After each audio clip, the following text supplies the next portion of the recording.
I think if I had every second to dream, I wouldn't. I would let my dreams fill the skies, just as many clouds as there are, as many stars that live up there too, as many galaxies we have left to be explored, as many moons that have left to be settled on, every planet that's left to be planted, and water that's left to be swam in. I think I would dream endlessly. I think I would make dreaming the only passion of mine. I think I would make my purpose my thoughts. I think I would make my ideas the only language that I speak. I believe that if anyone had the ability to be anyone else, the only person they would be is themselves. Because at the end of the day, that's the best thing we can do. There is nothing special about trying to be someone else, but the only special thing that you can guarantee is being your own self. We're taught all these lessons as kids. We feel these things, right?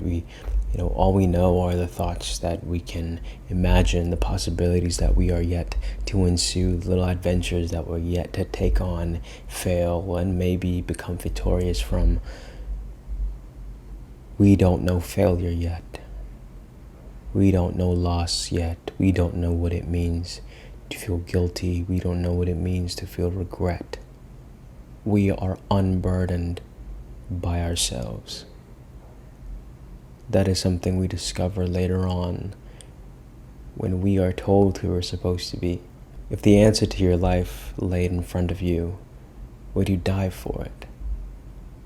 If the answer to yourself laid inside of you, would you search for it? Would you ask the questions? Would you search the world to see a reflection of yourself? Even if it's dimly lit, would you try to find the same sparkle that lit you up when you were younger? It's so weird. When you're young, all you want to do is grow up. But when you're grown, all you care about is maintaining that little child inside of you that was wondrous and curious and had every ounce of joy and peace and contentment. Because it's not the next fixation that's going to amend this unease inside of you, but it's the joy, it's the presence, it's the breath that comes with where you're at. We knew this when we were young. We knew this.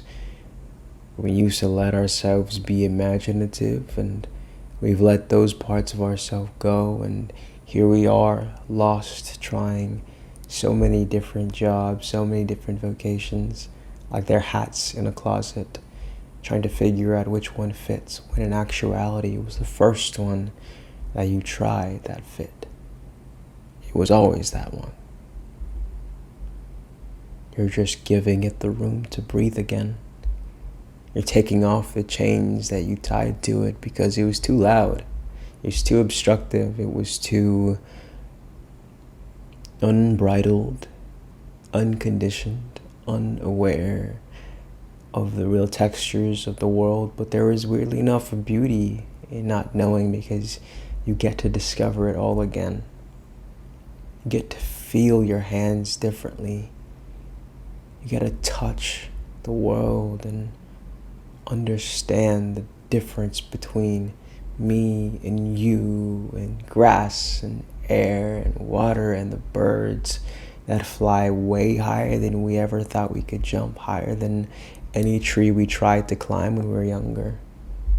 Those are the parts of us that needed preservation, not the hardness, the skills, the accolades, the acquisitions, the positions that we get ourselves to, because those are fleeting too once you achieve them. Your life is not something that you chase, but it's something that speaks to you from a distance, and it's, close enough to where you can hear it, but far enough to where you have to extend yourself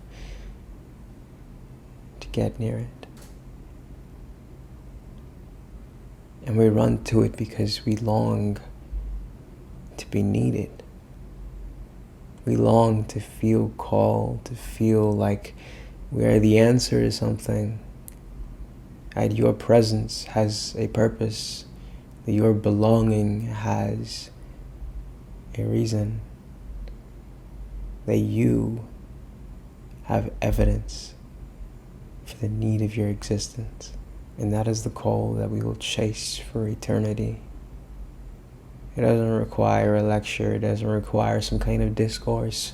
We chase the call we desire to hear. There's a child inside of you that's been waiting too long to see itself again. And there is not a you or an it. There is a one. Your child self and your future self are never separated. They live in the you that is now. That's where they find themselves. That's where they bridge the gap. You don't relearn who you were. You don't push away who you see yourself becoming. You understand that they live superimposed with one another, that they live in the same timeline, walking in the same body, coexisting in the same space. And you let them. To breathe is to take the world in and to let yourself out. Keep practicing, keep recycling, keep remembering, because these foot trails are too big for my feet and my feet alone. And I wish and wonder for the day that I'll get to meet the one who made them. I feel like I've been stepping in them my whole life. It's somewhere, some reason, it's guiding me to a better future. What a wonder to whom my blessing belongs to. What a wonder to whom my destiny belongs to. What a blessing it is to know that you're here. I can't wait to meet you one day. I can't wait to cross time with you. And to look back and see every opportunity that we missed to reconnect. And to see ourselves again. Because I see you every day. I see the people that you touch.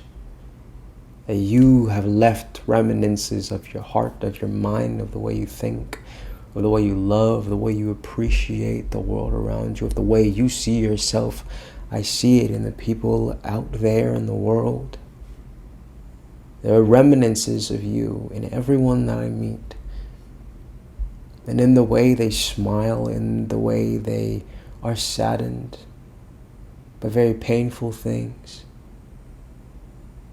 It reminds me of a conversation you had with them years ago that changed them forever.